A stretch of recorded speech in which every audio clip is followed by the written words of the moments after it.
Y hoy vamos a estar meditando desde el versículo 15 hasta el versículo 20.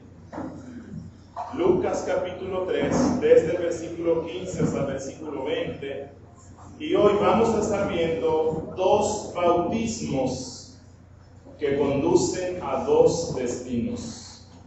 Dos bautismos y dos destinos. O, si usted prefiere, consecuencias del arrepentimiento o la falta de él.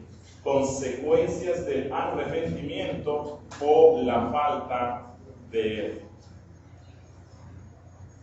Ya hemos estado observando que la nación de Dios, que el pueblo de Dios había estado esperando con cierto desespero y ansiedad la llegada del Mesías, aquel que les iba a librar del yugo opresor del pecado, aquel que los iba a introducir a un periodo de paz, de prosperidad y justicia. Los hombres piadosos del pueblo de Dios estaban clamando, suplicando para que llegara ese momento anhelado, esa época de paz y prosperidad que iniciaría con la venida del Mesías y la cual iba a llenar toda la tierra. Pero hemos estado observando que era necesario que el pueblo preparara su corazón para recibir al Mesías. Era necesario que el pueblo se preparara para ese evento magno en el cual aparecería el Mesías, el Hijo de Dios. Era necesario que los corazones del pueblo fueran conducidos a un estado espiritual en el cual ellos fueran receptores de la gracia divina que les iba a dar el Mesías. Y estamos observando cómo un tiempo antes del inicio del ministerio de Jesús aparece un profeta al estilo antiguo, un profeta humilde con un mensaje de exhortación invitando al arrepentimiento a través del bautismo. Este profeta no dudó en cumplir el propósito que le había sido impuesto por Dios, y aunque él sabía que su vida no sería la de mucha gente que lo iba a estar buscando, anhelando su amistad a causa de su mensaje confrontador, aunque Juan sabía que posiblemente iba a sufrir una muerte temprana a causa de su ministerio, él prosiguió su camino y llamó a la gente al verdadero arrepentimiento. En el pasaje que estuvimos meditando el domingo pasado, vimos cómo Juan está confrontando de manera contundente a la gente con su pecado. El profeta del desierto está llamando a la gente a que proceda al arrepentimiento, y vimos cómo la gente procedía al arrepentimiento y le preguntaba a Juan cómo ellos manifestaban los frutos que Dios esperaba del verdadero arrepentimiento. Y recordamos que Juan les invitó a que hicieran cambios profundos en su vida diaria, que ellos tenían que mostrar en su vida diaria el cambio que producía el verdadero arrepentimiento, en lo que ellos pensaban, en lo que ellos anhelaban, en sus relaciones, que debía evidenciarse en un alto sentido de justicia, de rectitud, de verdad, de equidad y en el amor al prójimo. Hoy, desde los versos 15 hasta el verso 18, Juan prosigue exhortando al pueblo para que proceda al arrepentimiento. Y desde el verso 15 hasta el 18, él nos presenta dos consecuencias para dos clases de personas. ¿Qué sucede con aquel que procede al arrepentimiento y qué le sucederá a aquel que no procede al arrepentimiento? Juan nos va a decir que Él está esperando que venga el Salvador eterno y Él va a dar las recompensas al que se arrepiente y a aquel que no se arrepiente. Y es una advertencia la que Juan nos está dando aquí. Así que vamos a estar viendo estos dos aspectos o dos consecuencias de arrepentirse o no que nos presenta Juan. La primera es un bautismo de poder para los arrepentidos. Un bautismo para los arrepentidos, y eso está en el verso 16. Y Juan nos va a mostrar otro bautismo, un bautismo de juicio para los incrédulos. Un bautismo de juicio para los que no se arrepienten. Vamos a ir al versículo 15, y aquí Lucas nos está diciendo que el pueblo estaba con expectación, pensándose que sí, tal vez Juan era el Mesías. Aquí estamos viendo que Juan había cumplido el propósito por el cual Dios le había enviado, el propósito que Dios había trazado en las profecías. Juan vendría a preparar el corazón del pueblo para recibir al Mesías. Y Juan ha cumplido su misión, su mensaje, donde invita a la gente a proceder a arrepentirse, fue tan efectivo que las personas no solo estaban bautizándose en señal de humillación y confesión, sino que sus corazones ya estaban expectantes, esperando la pronta aparición del Mesías. Ellos sabían que este despertar que Dios estaba causando por medio de Juan era un indicativo de que había llegado el momento glorioso, anhelado, de la aparición del Mesías. Y algunos estaban pensando que a lo mejor Juan sería ese Mesías. Recordemos que el pueblo de Dios había estado esperando por siglos y siglos la llegada del Cristo, la llegada del Mesías. El pueblo había estado anhelando esto, la opresión era terrible y anhelaban una pronta liberación. Así que ellos, cuando ven a un profeta misterioso que predica como lo hacían los profetas del pueblo de Dios, que se viste, que invita a la gente a venir a Dios, ellos dicen, posiblemente este Juan sea el Mesías. Fue un tiempo de gran avivamiento. La predicación de Juan fue un tiempo de gran avivamiento espiritual. El pueblo que había estado dormido en su religiosidad y pecado, ahora está siendo despertado para que puedan ver las miserias de sus pecados y procedan al arrepentimiento. El bautismo que estaba aplicando Juan era un bautismo de arrepentimiento, y los judíos por lo general no se bautizaban porque consideraban que ellos eran el pueblo de Dios y no necesitaban bautizarse. Pero la predicación de Juan ha sido tan fiel que el Espíritu Santo está moviendo a los judíos para que ellos se bauticen y procedan al arrepentimiento. Y ese gran avivamiento estaba indicando que iba a empezar el momento glorioso del Mesías. Y la gente estaba viendo a Juan. Y la gente estaba rumorando, Juan es el Mesías, Juan es el Mesías. Tanto fue que los religiosos del tiempo se preocuparon y mandaron mensajeros a Juan que le preguntaran de manera clara, ¿quién eres tú? ¿Eres tú el Cristo?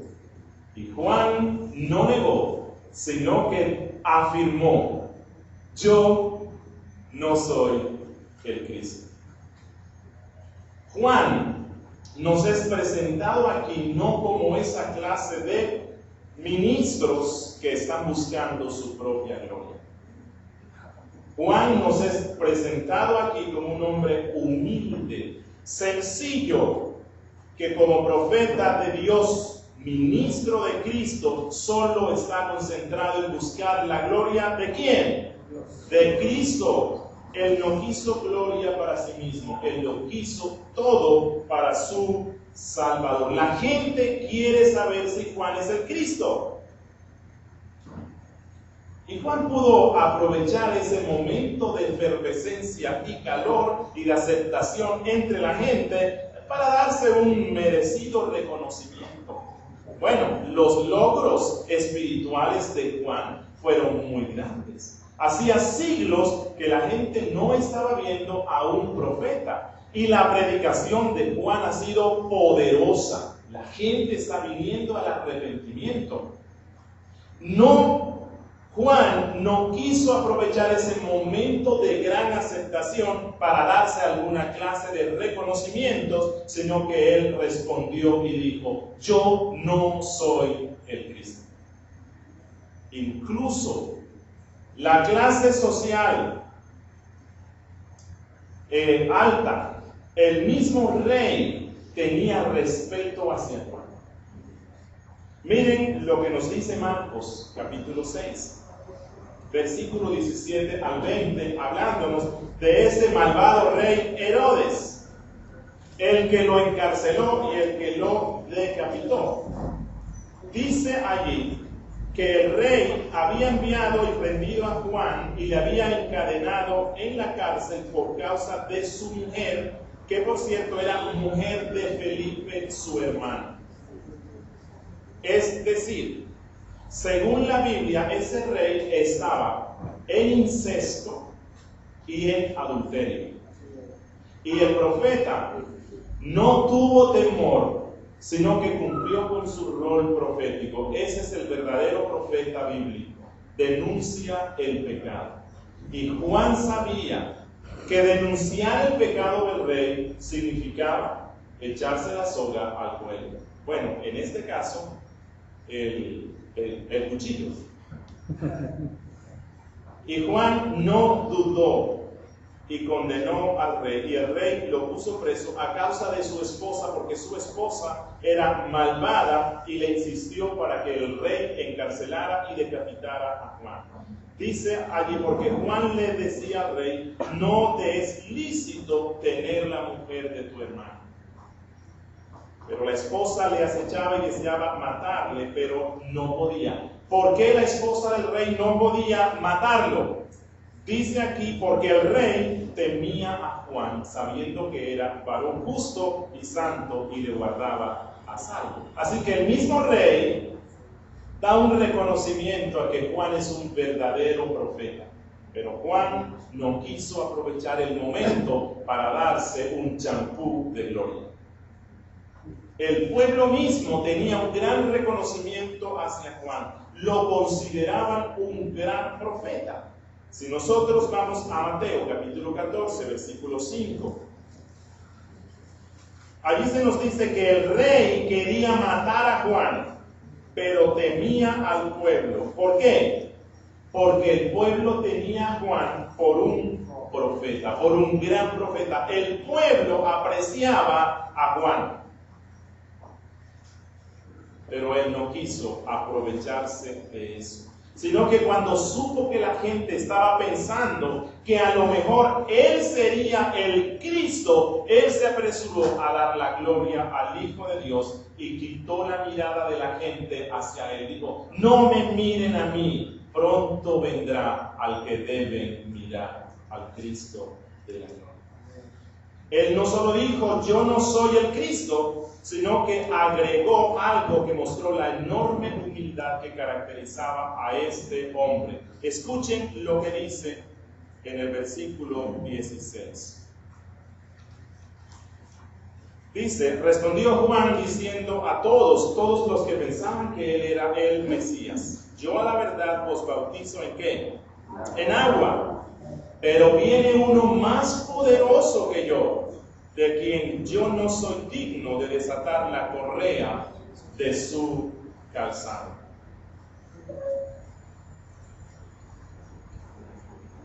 Miren esto. Jesús dijo de Juan en Mateo 11:11: entre los que nacen de mujer no se ha levantado otro mayor que Juan el Bautista, no solo el pueblo, no solo el rey reconoce la grandeza de este profeta, sino que el mismo Hijo de Dios dice: el más grande de los profetas que ha venido al mundo ha sido Juan.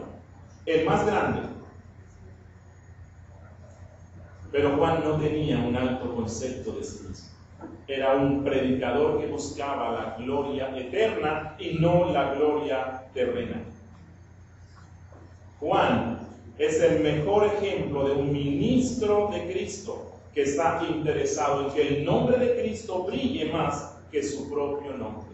Aunque Jesús dijo que fue el profeta más grande entre todos, él mismo se veía como el más pequeño de todos. Y él dijo: yo no soy digno siquiera de desatar la correa de su calzado. Lo que Juan está diciendo es: miren, yo soy menor que el menor de los esclavos que usan los jefes. Los jefes le pedían al más insignificante de los siervos para que él le quitara el calzado y lo pusiera en su lugar. Ese era un oficio para el menor, el más insignificante, el más despreciable de los esclavos. Y Juan está diciendo: no me miren a mí.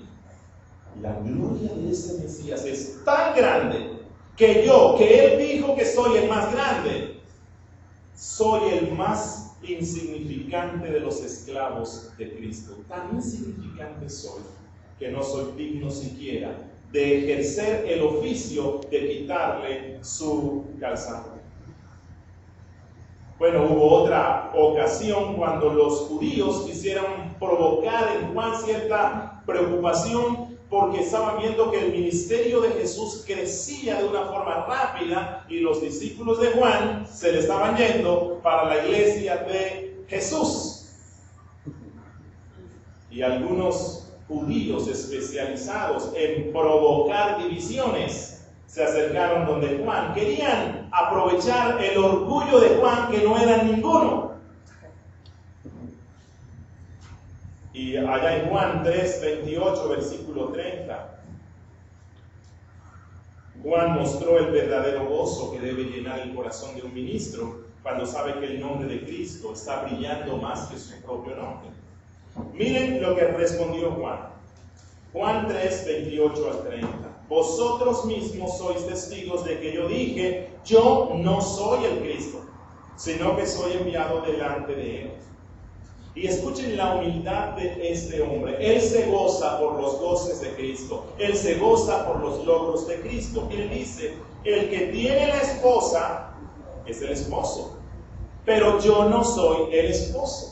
Yo soy el amigo del esposo. Y el amigo del esposo que está a su lado, cuando escucha a su amigo, el esposo, se goza, se deleita al escuchar la voz de su amigo. Así pues, mi gozo está cumplido. Mi gozo es escuchar la voz de mi Salvador. Y su gozo debe ser escuchar la voz del Mesías, no la voz mía. Yo simplemente soy el amigo del esposo. Y escuchen lo que digo. Es necesario que Él crezca y que yo no. Es necesario que el nombre de Cristo brille sobre todo y que mi nombre no reluzca en ninguna parte, porque mi nombre no sirve para nada. El nombre de Cristo sirve para la salvación eterna de los hombres. Los verdaderos predicadores son siervos de Cristo y nunca deben estar buscando su propia gloria, sino que sienten preocupación sincera cuando ven que sus nombres están mencionándose más que el nombre de Cristo. Y les quiero dar un ejemplo de hoy. Hay un pastor bautista reformado de mucho renombre americano.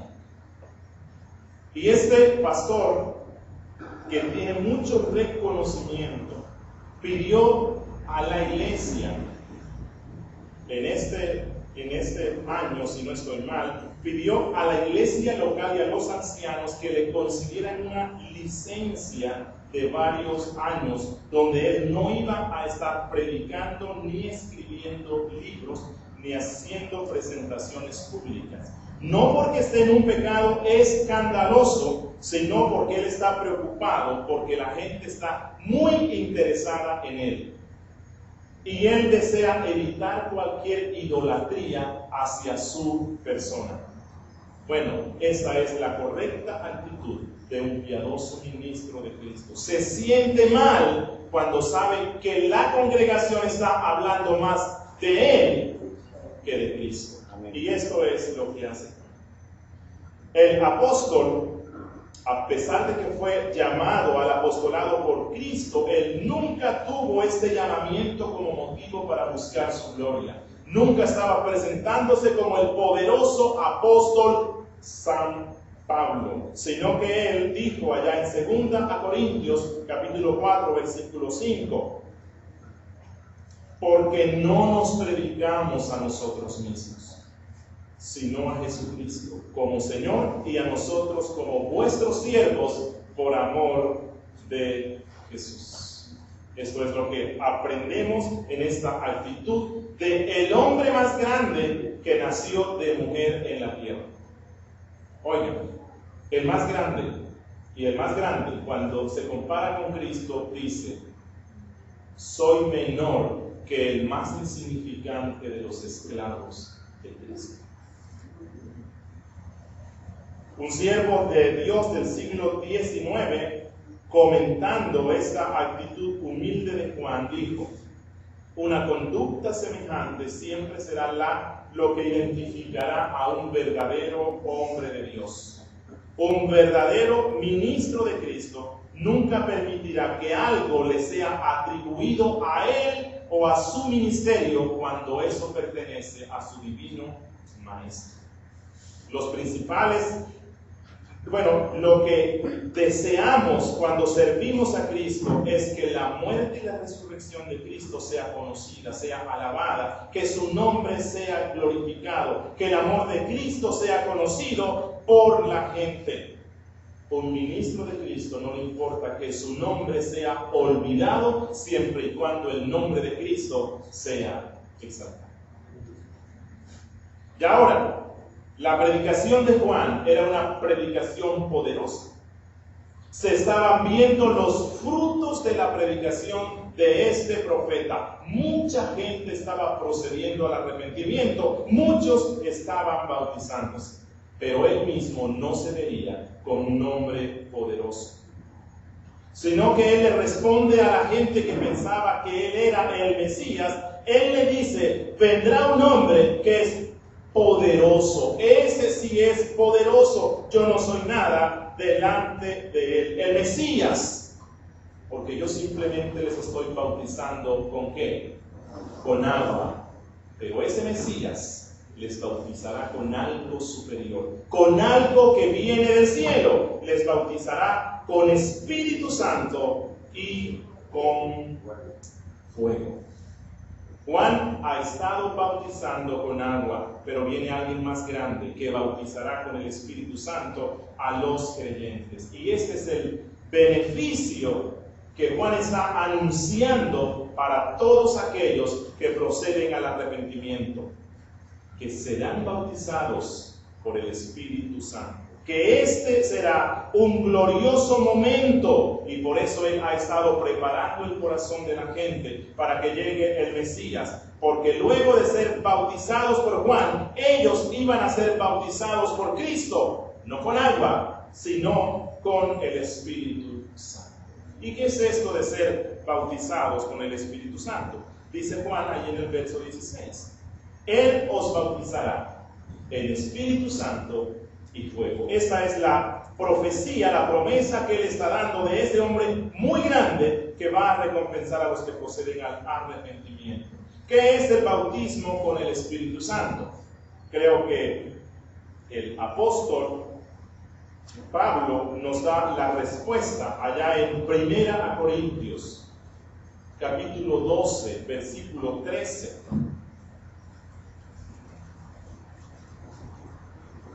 Lo que Juan está diciendo es que Jesús enviará al Espíritu Santo sobre aquellos que se arrepienten y el Espíritu Santo los va a injertar a Cristo, los va a unir al tronco del cual procede la savia espiritual, es decir, a Cristo. El Espíritu Santo tomará a todo aquel que se arrepiente y lo va a hacer que forme parte de ese cuerpo que es alimentado directamente por Cristo. Dice Juan, porque todos fuimos bautizados en un cuerpo por un solo Espíritu, sean judíos o griegos, esclavos o libres, y a todos se nos dio a beber del mismo Espíritu. Lo que Juan está diciendo es que el Espíritu Santo hará una obra maravillosa, misteriosa, grandiosa. Tomará a aquel que se arrepiente y lo va a unir al cuerpo místico de Cristo. Lo va a meter en el cuerpo de Cristo y empezará a ser nutrido por la savia que procede del Salvador.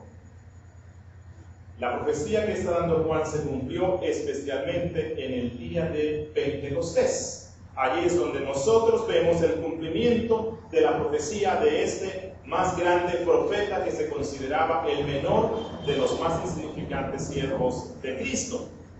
Si nosotros vamos a Hechos capítulo 1 versículo 5, allí Jesús nos recuerda la profecía que dio este hombre. Hechos capítulo 1 versículo 5. Y nos cuenta allí que estando juntos los discípulos, Jesús les mandó que no se fueran de Jerusalén, sino que esperasen la promesa del Padre, la cual les dijo, oísteis de mí. Bueno, esa promesa la encontramos en Juan.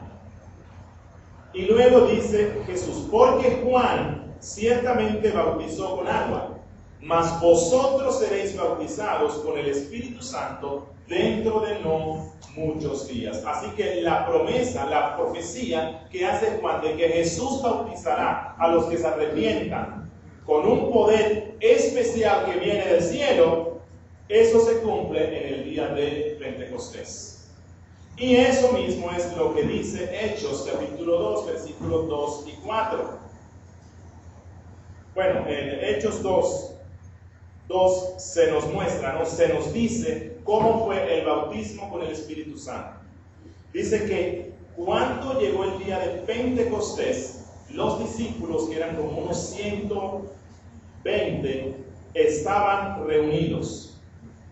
Y de repente vino del cielo un estruendo como de un viento recio que soplaba, el cual llenó toda la casa donde estaban sentados, y fueron todos llenos del Espíritu Santo, y comenzaron a hablar en otras lenguas, según el Espíritu les daba que hablasen. Aquí está el cumplimiento de la profecía que está dando Juan. Vendrá uno superior a mí, el cual los bautizará con el Espíritu Santo. Y esa será una de las consecuencias benéficas del verdadero arrepentimiento, es lo que les dice Juan.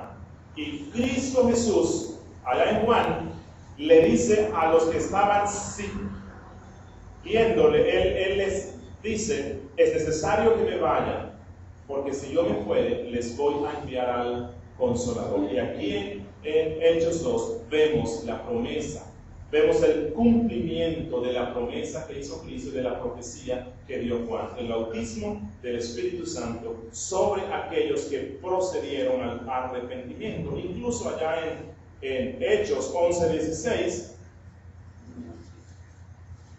se nos deja ver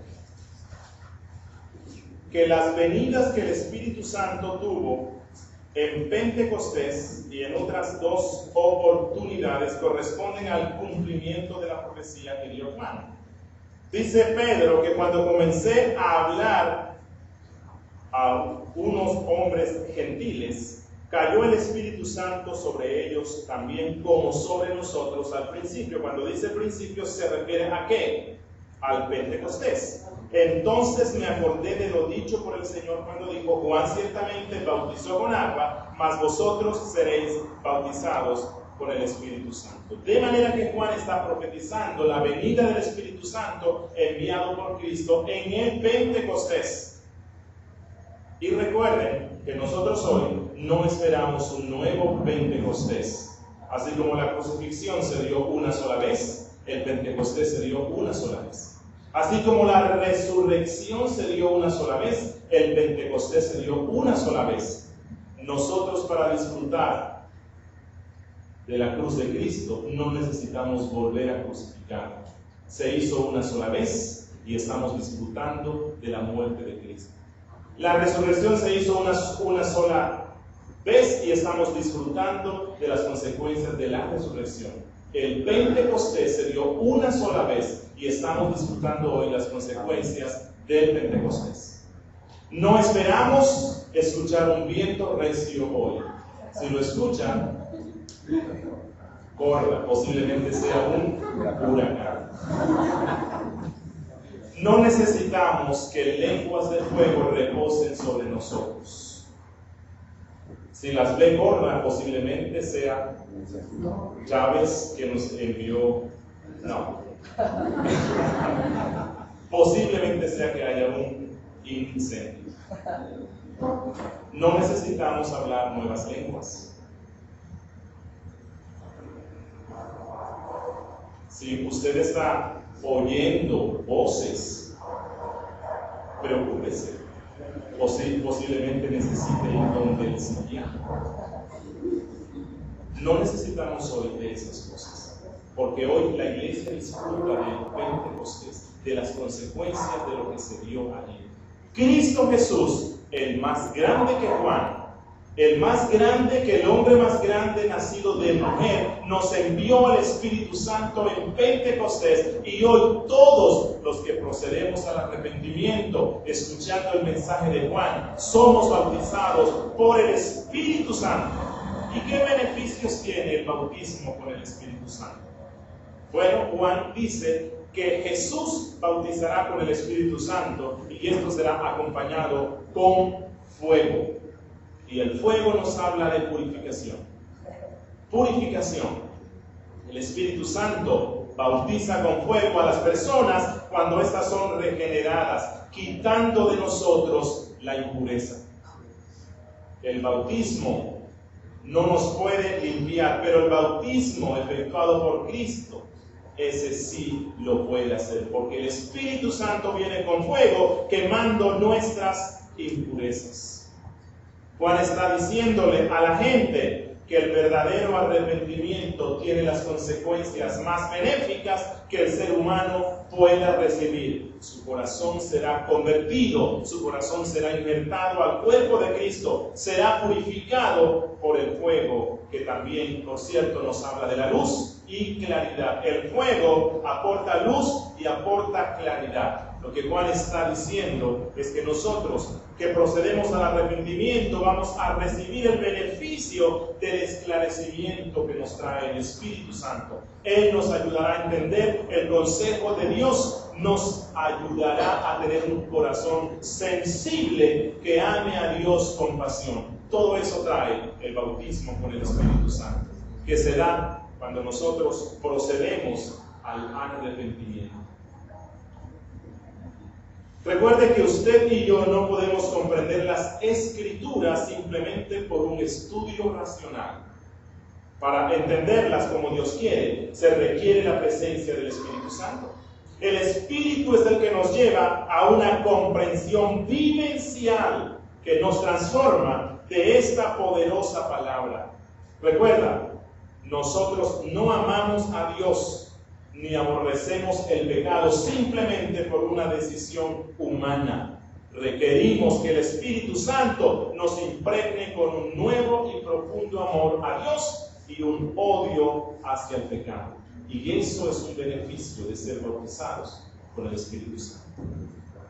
Miren, nosotros no tendremos deseo de anunciar, de predicar a Cristo, ni vamos a vencer el miedo de hacerlo simplemente porque usted quiera. La presencia poderosa del Espíritu Santo, que también es fuego dentro de nosotros, nos lleva a predicar de Cristo, así tengamos temor. Miren, mucha gente no quiere convertirse a la fe cristiana porque ellos creen que no será posible abandonar los pecados que ellos más aman. Lo que está diciendo Juan es que el poder para abandonar el pecado, para amar a Dios, viene de ese bautismo que recibimos con el Espíritu Santo cuando procedemos al arrepentimiento. La venida de este santo ser es tan poderosa que Juan la compara con el fuego. El fuego quema, purifica, alumbra, pero el fuego también destruye. El fuego destruye. El bautismo con el Espíritu Santo que recibimos en el momento en el cual creemos en Jesús destruye en nosotros nuestro pecado, nuestro egoísmo innato, nuestra falta de obediencia a Dios, nuestra falta de amor. Pero cuando Juan dice aquí que Él nos bautizará, que Jesús bautizará con Espíritu Santo y fuego, también Juan tiene una perspectiva escatológica. También Juan está viendo el día del juicio final. Jesús dará un bautismo de fuego a los impíos. Y eso es el segundo elemento que vamos a estar viendo hoy. Un bautismo de juicio para los incrédulos. Jesús no solamente bautiza a los creyentes, dándoles al Santo Consolador, sino que Jesús un día bautizará al mundo, destruyendo toda impiedad y destruyendo a los mismos impíos por medio del fuego. El bautismo de fuego no solamente hace referencia a la gracia que Dios obra en los creyentes, sino que el bautismo de fuego habla de la ira de Dios. El bautismo de fuego habla del fervor que el Espíritu Santo impregna en los creyentes, pero también habla de los horrores del día del juicio venidero. Jesús no solo purifica a los que se arrepienten, sino que Jesús un día purgará a la tierra de toda su suciedad y quemará con el fuego a los impenitentes, a los que no se arrepienten, a los no creyentes, que la Biblia les llama los magos. El bautismo de fuego hace referencia a las lenguas de fuego que cayeron en Pentecostés, pero también habla del juicio final en el cual estará acompañado con el fuego destructor de Cristo. Y lo entendemos por lo que Juan dice en el verso 17. El verso 17 es una ampliación de lo que ya él dijo en el verso 16, donde dice que Jesús bautizará con Espíritu Santo y fuego, y él nos explica ese fuego.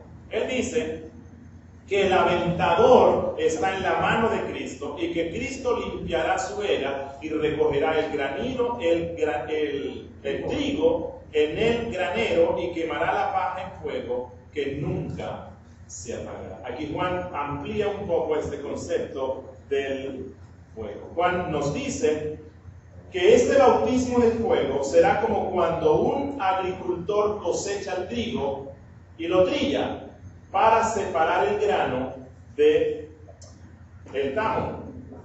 Y luego que se ha trillado, este hombre levanta el trigo para que sople sobre él, y cuando sopla, el grano cae a la tierra y el tamo sale volando con el viento, la basura. Y cuando ha finalizado el proceso, él recoge toda esta basura y la quema, y al trigo lo deposita en el granero. Juan usa esto, que es algo muy sencillo y que iba a ser muy comprendido por una cultura como a la cual él se estaba dirigiendo. Él nos deja ver que el aventador es alguien persistente, que no quedará quieto hasta que no haya una sola basura acompañando al trigo. El trigo debe estar totalmente limpio. Recuerden que Jesús nos dijo que el trigo está mezclado con la cizaña. El trigo está mezclado por un tiempo con la paja, pero vendrá un día cuando el gran aventador del mundo tomará a todo el trigo y lo separará de la paja, y la paja será quemada. Jesús nos dijo que el trigo crecerá junto con la cizaña, y lo mismo pasa con las iglesias locales. En cada congregación local hay mucha gente que es trigo, y hay otra gente que es pura paja. Sí, aparentemente se arrepintieron. Fueron bautizados con agua, mas no con el Espíritu Santo. Participaron de la Santa Cena, pero nunca comieron del verdadero pan del cielo por medio de la fe. Creyeron en Jesús y Jesús nunca creyó en ellos. Un día el Señor apartará al trigo de la cizaña. Una maleza que, por cierto, se parece mucho al trigo. Parecen cristianos todos. Prácticamente no tienen diferencia con el verdadero creyente. Son casi idénticos. Parecen verdadero trigo en lo externo. Pero tienen un grave problema. Que aunque parezcan cristianos, no lo son. Nunca procedieron al arrepentimiento.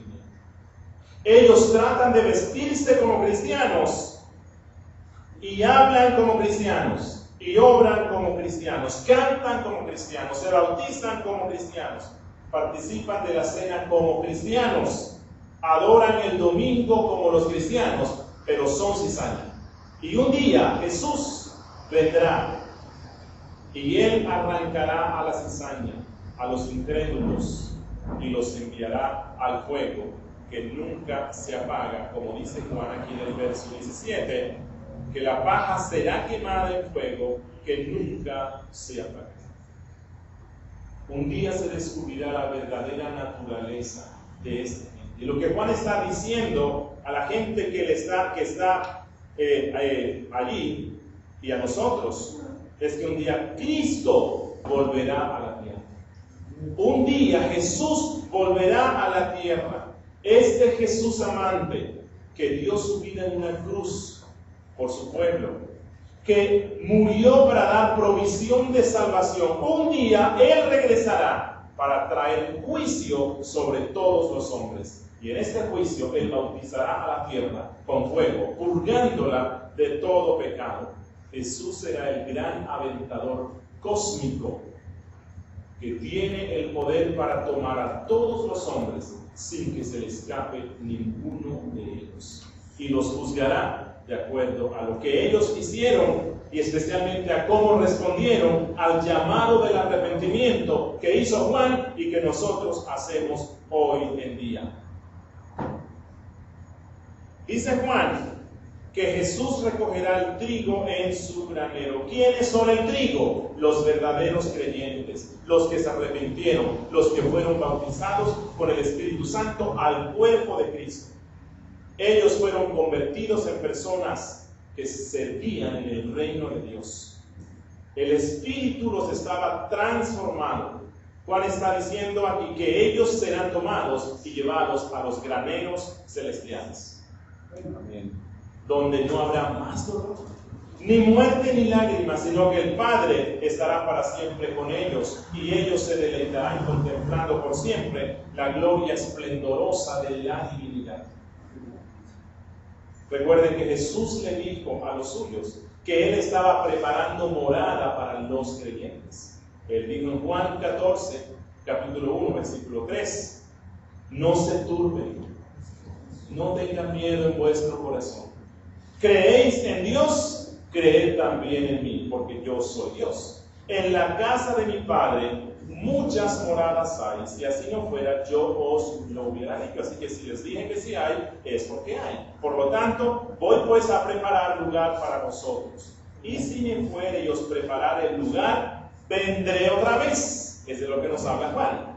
Y os tomaré a mí mismo, para que donde yo estoy, vosotros también estéis. Jesús vendrá por su pueblo. Jesús vendrá nuevamente, pero también vendrá a juzgar a aquellos que no creyeron en Él. En segunda de Pedro, capítulo 3, versículo 13, el apóstol exhorta a los creyentes a que esperemos con paciencia el momento de la segunda venida de Cristo. Si Él dijo que vendrá, volverá.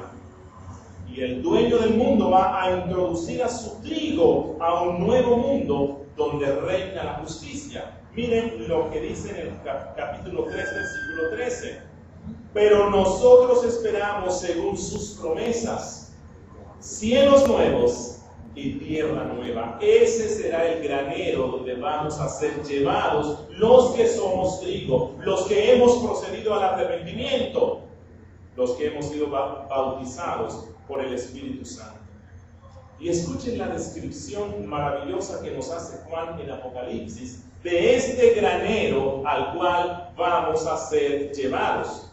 Este granero es un sitio maravilloso. Escuchen lo que dice Juan en Apocalipsis, capítulo 21, versículos 1 al 4.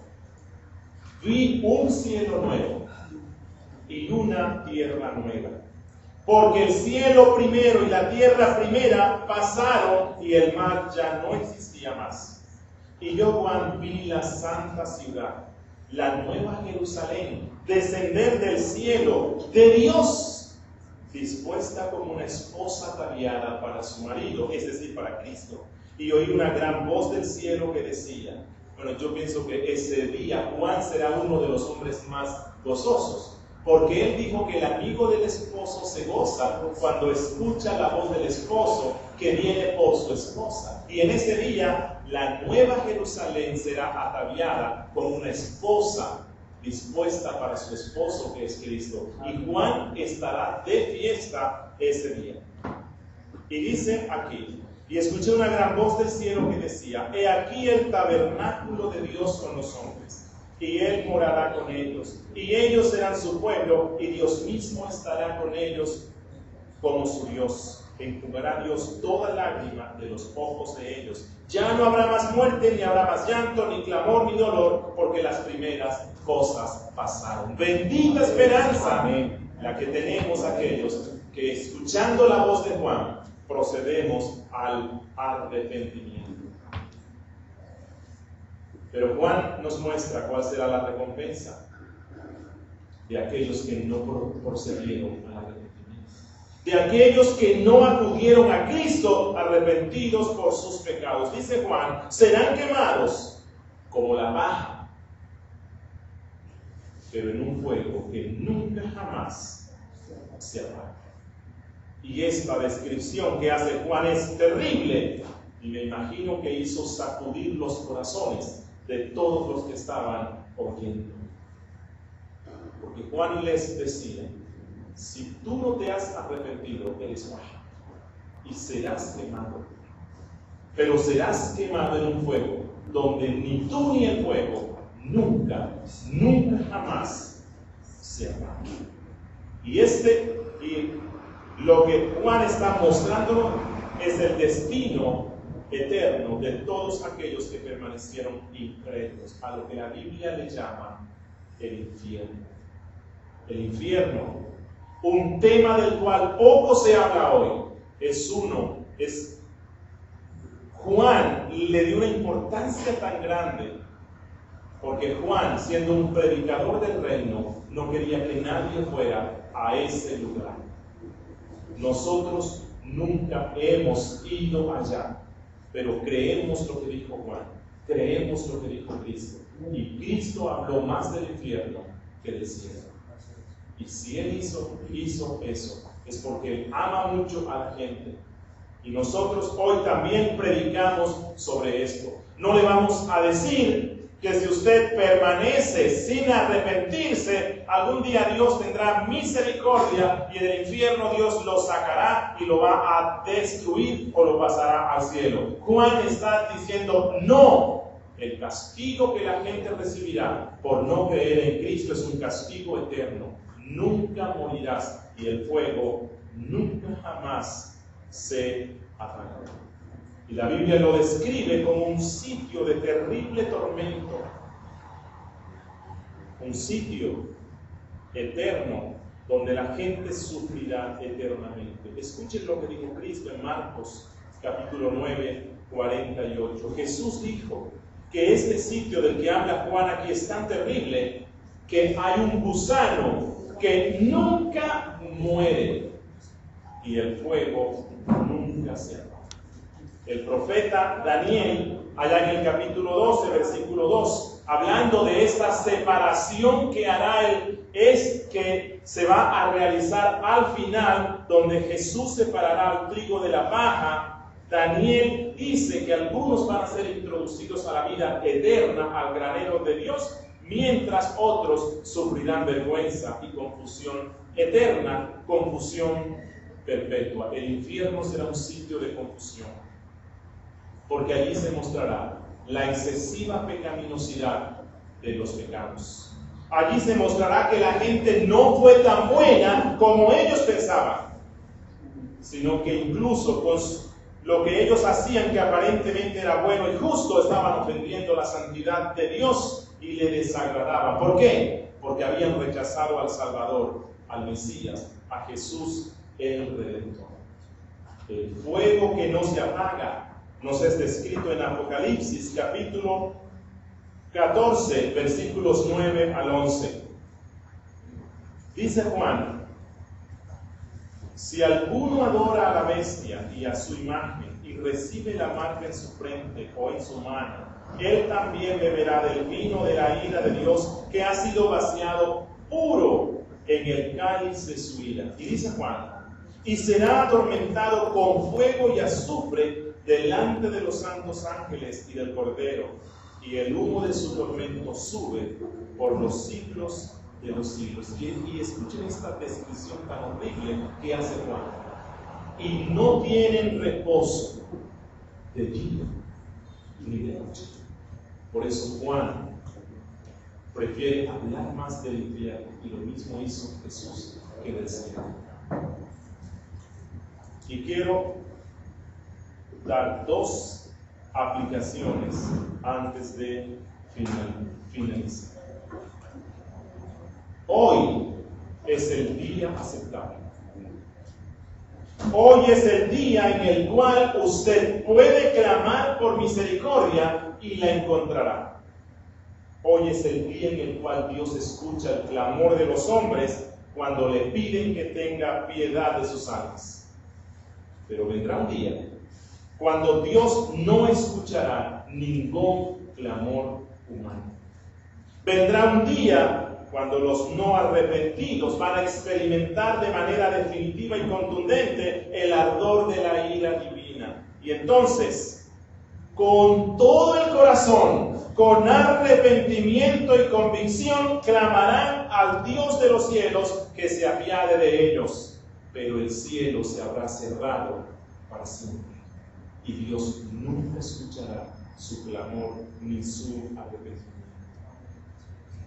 Dios abandonará a los no arrepentidos en su eterna condenación. Pero la Biblia dice que Dios no quiere la muerte del que muere. Y por eso Dios envió profetas como Juan, los cuales nos están anunciando con antelación la venida del día del juicio. Un juicio del cual ningún hombre podrá escaparse. Porque Dios enviará a seres celestes, los cuales reunirán a todos los hombres, vivos o muertos, y cada uno será juzgado de acuerdo a lo que hizo con Cristo. Si creyó en Él y en consecuencia vivió una vida de obediencia a lo que Cristo mandó, o despreció el sacrificio y la salvación ofrecida por Cristo, viviéndose con sus propias normas y pensando que él podía tener su propia religión a su manera y que no era tan malo como para acudir a la cruz en búsqueda de perdón. Amigo que estás aquí hoy, que has escuchado la predicación de Juan, no encuentro cómo decirte, cómo urgirte para que busques hoy el perdón de tus pecados, a que procedas hoy al arrepentimiento, a que des frutos de una verdadera conversión. Porque te digo junto con Juan, si hoy no acudes a Cristo, es posible que mañana te estés enfrentando con el juez de toda la tierra. Recuerda que Jesús nos contó la historia de un hombre rico que estaba confiado en la abundancia de sus bienes materiales y pensaba que la muerte no le sorprendería porque la muerte alcanza a los pobres, no a ricos como yo. Y Jesús le dijo: necio, esta noche vienen a pedirte tu alma, y lo que has provisto, ¿de quién será? Te digo hoy, si has entendido, aunque sea un poco, el mensaje predicado por Juan, haz lo mismo que hicieron algunos de sus oyentes: arrepiéntete de corazón. Pregúntale hoy a Dios: ¿qué debo hacer para ser salvo? ¿Qué haremos? Y encuentra en la Biblia, que es la fuente de la sabiduría, que te hará una persona sabia. Ahí encontrarás lo que Dios te dice que debes hacer. Teme a Dios, apártate del mal y síguele.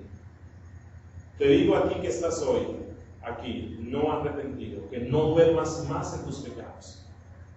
Despiértate de entre los muertos. Clama a Dios por tu vida y hoy ruega que venga sobre ti su misericordia, porque si no lo haces hoy, un día lo harás con total convicción, pero el cielo no te escuchará. Del cielo no habrá respuesta.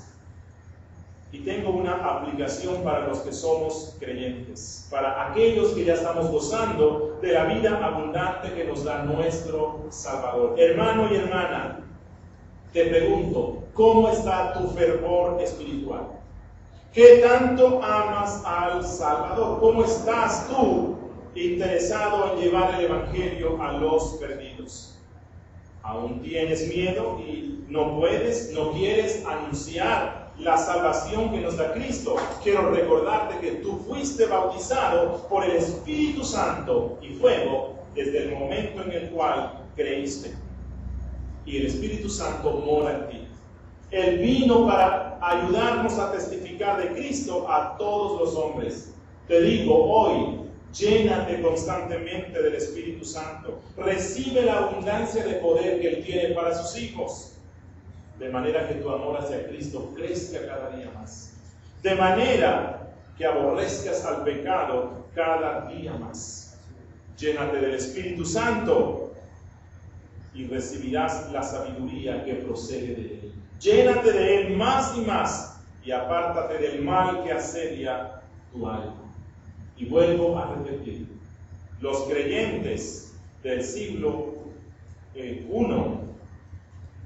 experimentaron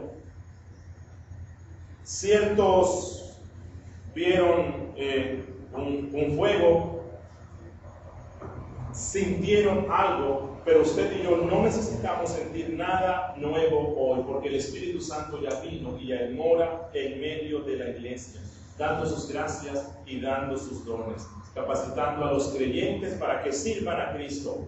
Lo único que te estoy exhortando es a que confíes en la palabra, que confíes en el poder del Espíritu Santo que ya está en ti, que confíes en lo que nos dijo Juan, que Jesús nos iba a bautizar con Espíritu Santo y fuego y que ya estamos bautizados por el Espíritu Santo. Alimentemos la presencia del Espíritu y nosotros vamos a ser creyentes fervientes, que expresemos ese fuego de la presencia del Espíritu Santo, amando a Dios y aborreciendo el pecado.